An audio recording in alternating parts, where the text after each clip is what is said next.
નમસ્કાર વિદ્યાર્થી મિત્રો, સંદીપ પટેલ સર એજ્યુકેશન ચેનલમાં આપનું હાર્દિક સ્વાગત છે. બાળકો, આજે આપણે જોઈ રહ્યા છીએ ધોરણ 8 જ્ઞાન સાધના પરીક્ષા, જે ટૂંકા સમયમાં આવવાની છે. તેમાં જો તમે પરીક્ષા પાસ કરો તો તમને 94,000નું શિષ્યવૃત્તિ તમને મળવાપાત્ર થાય છે. તો જો એ શિષ્યવૃત્તિ લેવી હોય તો તમારે સંદીપ પટેલ સર એજ્યુકેશન ચેનલને સબસ્ક્રાઇબ કરવી પડશે, જેથી તમને રોજ નવા જ્ઞાન સાધનાને લગતા વિડીયો તમને મળતા રહે.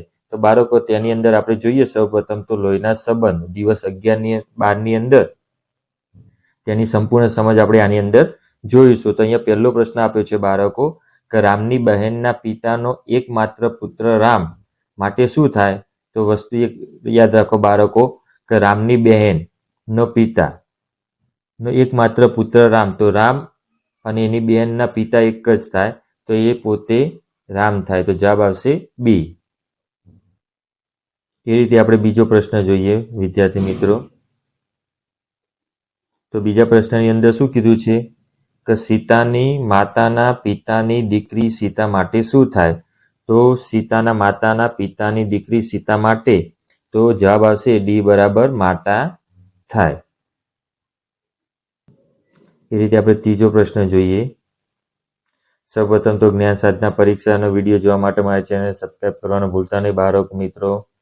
અહીંયા આપણે ત્રીજો પ્રશ્ન જોઈએ કે ગીતાના પિતાના ભાઈના પુત્ર ગીતા માટે શું થાય? તો અહીંયા જો બાળકો, ગીતાના પિતાના ભાઈનો પુત્ર એટલે કે પિતાના ભાઈનો જે પુત્ર ખરો એ શું થાય? બી બરાબર કજીન ભાઈ થાય, ગીતાનો કજીન ભાઈ થાય બાળકો. એ રીતે ચોથો પ્રશ્ન જોઈએ કે રવિના દાદાનો એકમાત્ર પુત્રનો પુત્ર રવિ માટે શું થાય? તો પુત્રનો પુત્ર રવિ માટે બાળકો પોતે જ થાય. તો રવિ પોતે જ દાદાનો એકમાત્ર પુત્રનો પુત્ર થાય. તો બાળકો જવાબ આવશે રવિ પોતે. બાળકો, આજે મેટ વિભાગ એટલે કે માનસિક વિભાગની અંદર આમાંથી 4-5 માર્ક્સના પ્રશ્નો પૂછાય છે. તેની અંદર 5મો પ્રશ્ન જોઈએ કે મીનાની માતાની સાસુ મીના માટે શું થાય? તો જે મીનાની માતા જે ખરી, માતાની સાસુ એ મીના માટે શું થાય? તો જવાબ આવશે બી બરાબર નાની. તો આપણો જવાબ આવશે બી બરાબર નાની થાય. છઠ્ઠો પ્રશ્ન જોઈએ, અજયના પિતાની બહેનનો પતિ અજય માટે શું થાય? તો જવાબ આવશે બી બરાબર ફૂફા. તો અહીંયા ચોખ્ખું લખ્યું છે કે અજયના પિતાની બહેન એટલે કે ફઈ થઈ, તો એનો પતિ જે અજય માટે શું થાય? ફૂફા થાય એટલે કે ફુવા થાય બાળકો. તો જવાબ આવશે બી. વિદ્યાર્થી મિત્રો, આપણે 7મો પ્રશ્ન જોઈએ લોહીના સંબંધની અંદર. તો અહીંયા 7મા પ્રશ્નની અંદર કીધું છે કે રેખાના ભાઈની પત્ની માતા રેખા માટે શું થાય? સમધીન, કાકી, કોઈ સંબંધ નથી, અથવા તો ડી બરાબર માસી. તો જવાબ આવશે સી બરાબર કોઈ સંબંધ નથી. તો ઓપ્શનની અંદર આપ્યો છે બાળકો, તો સી બરાબર કોઈ સંબંધ નથી. 8મો પ્રશ્ન જોઈએ, અમિતના માતાના ભાઈનો પુત્ર અમિત માટે શું થાય? તો અમિતના માતાનો ભાઈ એના પુત્ર આપણે જોઈએ તો બી બરાબર આવશે કજીન આવશે. શું આવશે બાળકો? બી બરાબર કજીન. 9મો પ્રશ્ન જોઈએ કે નીતાના પતિના પિતાના પિતા નીતા માટે શું થાય? તો નીતાના પતિ એના પિતા એટલે નીતા માટે શું થાય? તો સસરા, દાદા, પરસસરા કે પરદાદા. તો જવાબ આવશે ડી બરાબર પરદાદા એટલે કે પિતાના પિતા એટલે અહીંયા પરદાદા આવે બાળકો જવાબ. 10મો પ્રશ્ન જોઈએ, રામના પિતાના સસરા રામ માટે શું થાય? તો પિતાના સસરા એટલે કે દાદા પણ ના થાય, નાના પરદાદા અને સસરા. તો જવાબ આવશે બી બરાબર નાના. તો જવાબ આવશે બી બરાબર નાના થાય. આપણે આગળ જોઈએ વિદ્યાર્થી મિત્રો. તો 11મો પ્રશ્ન જોઈએ કે પંકજની બહેનના પતિના પિતા પંકજ માટે શું થાય? તો સસરા ના થાય, સમધી ના થાય, કોઈ સંબંધ નથી અને મામા. તો સી બરાબર કોઈ સંબંધ નથી. જવાબ આવશે સી. એ રીતે 12મો પ્રશ્ન જોઈએ કે રીનાના પિતા બહેનના પુત્ર રીના માટે શું થાય? તો અહીંયા એ બરાબર ભાઈ, બી બરાબર કજીન, સી બરાબર ભાણેજ અને ડી બરાબર પુત્ર. તો અહીંયા રીનાના પિતા એના બહેનના પુત્ર રીના માટે શું થાય? તો જવાબ આવશે બી બરાબર કઝિન, ભાઈ પણ ના થાય, ભાણેજ પણ ના થાય અને પુત્ર પણ ના થાય. એ રીતે આપણે આગળ જોઈએ.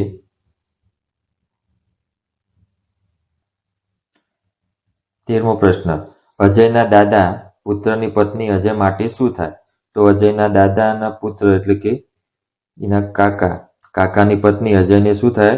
તો એ બરાબર કાકી. દાદી ના થાય, મામી ના થાય, ભાભી ના થાય. તો જવાબ આવશે એ બરાબર કાકી.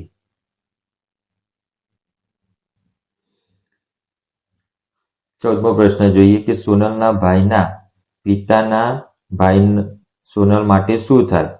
તો સોનલના ભાઈના પિતા ભાઈ સોનલ માટે શું થાય? તો સોનલના ભાઈના પિતા એમના ભાઈ એટલે કે સોનલના કાકા થાય. શું થાય? એ બરાબર કાકા. મામા એ ના આવે, ફૂફા એ ના આવે, દાદા પણ ના આવે. આપણો જવાબ આવશે એ બરાબર કાકા.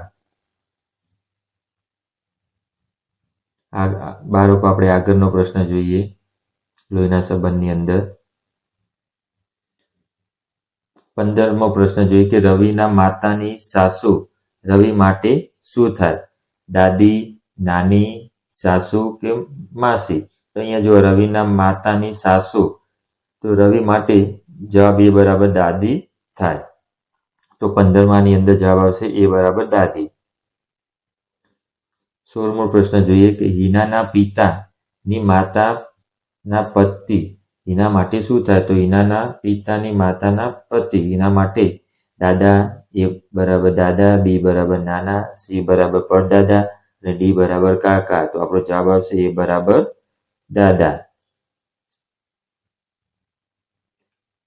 17મો પ્રશ્ન જોઈએ. મોહનના ભાઈના પત્નીના પિતા મોહન માટે શું થાય? સમધી, સસરા, કોઈ સંબંધ નથી કે મામા? તો અહીંયા જો મોહનના ભાઈના પત્નીના પિતા, તો મોહનને કોઈ લાગુ વળગતું નથી, તે કોઈ સંબંધ નથી. તો સી બરાબર કોઈ સંબંધ નથી એવો જવાબ આવશે બાળકો. ચલો 17મા પછી આપણે આગળ 18મો જોઈએ બાળકો.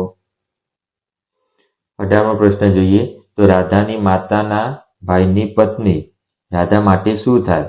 તો માસી, મામી, કાકી કે ફઈ? તો અહીંયા રાધાની માતાના ભાઈ તો મામાની પત્ની. તો જવાબ આવશે બી બરાબર મામી. તો આપણો જવાબ આવશે બી બરાબર મામી. 19મો પ્રશ્ન જોઈએ કે અંકિતના પિતાના સસરા અંકિત માટે શું થાય? દાખલા કે અંકિત હોય તો અંકિતના પિતાના સસરા એટલે કે મમ્મીના પપ્પા એટલે કે અંકિતને શું થાય? તો દાદા ના થાય, નાના, પરદાદા, સસરા. તો જવાબ આવશે બી બરાબર નાના. તો અંકિતના પિતાના સસરાના અંકિત એટલે કે મમ્મીના પપ્પા અંકિતને દાદા થાય. વિદ્યાર્થી મિત્રો વિડીયોની અંદર જોડાતા રહેજો. 20મો પ્રશ્ન જોઈએ કે નિલેશના દાદાના ભાઈના પુત્ર નિલેશ માટે શું થાય? કાકા, કઝિન, પરકાકા કે ભાઈ? તો કાકાએ ના થાય, કઝિને ના થાય કે ભાઈએ ના થાય. જવાબ આવશે સી બરાબર પરકાકા. 21મો પ્રશ્ન જોઈએ. દીપકના ભાઈની પત્નીની બહેન દીપક માટે શું થાય? તો સારી, બી બરાબર કોઈ સંબંધ નથી, સી બરાબર મામી અને ડી બરાબર કાકી. તો આપણે સારી પણ ના થાય, મામી પણ ના થાય, કાકી એટલે કે આની અંદર કોઈ સંબંધ નથી દીપકને. તો આપણો જવાબ આવશે બી બરાબર કોઈ સંબંધ નથી.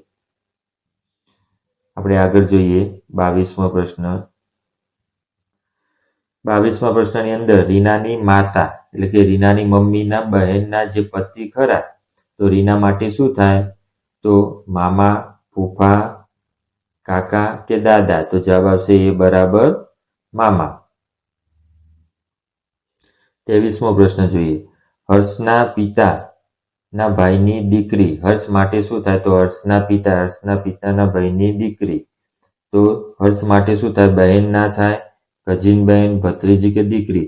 તો પિતાના ભાઈની દીકરી એટલે કઝિન થાય. કઝિન એટલે કે કઝિન બહેન, દીકરી હોય એટલે, અને ભાઈ હોય તો કઝિન ભાઈ. તો જવાબ આવશે બી બરાબર કઝિન બહેન. વિદ્યાર્થી મિત્રો આપણે 24મો પ્રશ્ન જોઈએ કે અમિતના માતાના સસરા અમિતને શું થાય? તો અમિતના મમ્મી જે ખરા એના સસરા. તો અમિતને શું થાય?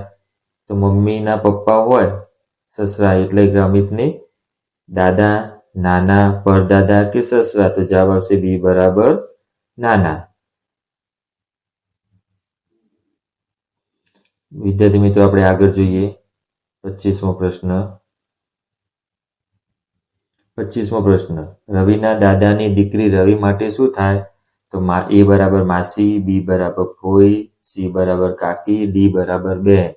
તો અહીંયા વિદ્યાર્થી મિત્રો રવિના દાદાની દીકરી એટલે દાદાની જે દીકરી ખરી એ રવિને માસી ના થાય, કાકી ના થાય, બહેન ના થાય. જવાબ આવશે બી બરાબર ફોઈ. 26મો પ્રશ્ન જોઈએ. નીતાના પતિની બહેનનો પુત્ર નીતા માટે શું થાય? એ બરાબર ભાણેજ, બી બરાબર ભત્રીજો, સી બરાબર પુત્ર અને ડી બરાબર કઝિન. તો અહીંયા જો નીતાના પતિના બહેનનો પુત્ર એ નીતાને એ બરાબર ભાણેજ થાય. તો જવાબ આવશે એ બરાબર ભાણેજ. વિદ્યાર્થી મિત્રો આપણે આગળ 27-28મો પ્રશ્ન જોઈશું. 27મો પ્રશ્ન, કિરણની માતાની સાસુ કિરણ માટે શું થાય? તો અહીંયા કિરણની માતાની જે સાસુ ખરી એ કિરણ માટે શું થાય? તો એ બરાબર દાદી, બી બરાબર નાની, સી બરાબર સાસુ અને ડી બરાબર માસી. તો બાળકો દાદી ના આવે, સાસુ ના આવે, માસી ના આવે. તો બી બરાબર નાની થાય કિરણની. માતાની સાસુ કીધી છે એટલે બાળકો. આપણે 28મો પ્રશ્ન જોઈએ. તો 28ની અંદર વિજયના પિતાના ભાઈના પિતા વિજય માટે શું થાય? એ બરાબર દાદા, બી બરાબર પરદાદા, સી બરાબર કાકા અને ડી બરાબર મામા. તો અહીંયા શું કીધું? વિજયના પિતા એટલે કે પપ્પાના ભાઈ ના પિતા. તો વિજયને શું થાય? તો વિજયને થાય એ બરાબર દાદા. વિદ્યાર્થી મિત્રો એ રીતે આપણે જોઈએ 2 પ્રશ્નો છે 29મો અને 30મો. 29મા પ્રશ્નની અંદર રેશમાની માતાના ભાઈની દીકરી રેશમા માટે શું થાય? તો અહીંયા જો માતાના ભાઈની દીકરી તો બહેન, બી બરાબર કઝિન બહેન, સી બરાબર ભત્રીજી, ડી બરાબર દીકરી. તો આપણો જવાબ આવશે બી બરાબર કઝિન બહેન. તો જવાબ આવશે બી બરાબર કઝિન બહેન. 30મો પ્રશ્ન, અજયના પિતાની બહેનના પિતાનો ભાઈ અજય માટે શું થાય? તો કાકા, બી બરાબર દાદા, સી બરાબર ફૂફા અને ડી બરાબર પરકાકા. તો અહીંયા જો પિતાના બહેનના પિતાનો ભાઈ એટલે પિતાનો ભાઈ ગણીએ એટલે કાકા અને પિતાની બહેન એટલે કે પરકાકા. તો ડી બરાબર આવશે પરકાકા. તો બાળકો આ તો આજનો વિડીયો જે આપણે જોયો જ્ઞાન સાધના લોહીના સંબંધ વિશેની સંપૂર્ણ સમજ બાળકો આપણે આ વિડીયોની અંદર જોયું. તો મેટ વિભાગ એટલે કે માનસિક વિભાગની અંદર આ પ્રકરણ આ મુદ્દામાંથી 3 થી 4 પ્રશ્નો પૂછાયા છે. તો મારો વિડીયો તમે શાંતિથી નિહાળે બદલ આભાર. અને તમને મારો વિડીયો ગમ્યો હોય તો મારી ચેનલને સબસ્ક્રાઇબ કરો, બેલ આઇકન દબાવો જેથી તમને અવનવા વિડીયો એટલે કે પરીક્ષાની તૈયારી માટેના વિડીયો તમને મળતા રહે. આવજો બાળકો, આવતીકાલે આપણે ફરીથી મળીશું. Good night.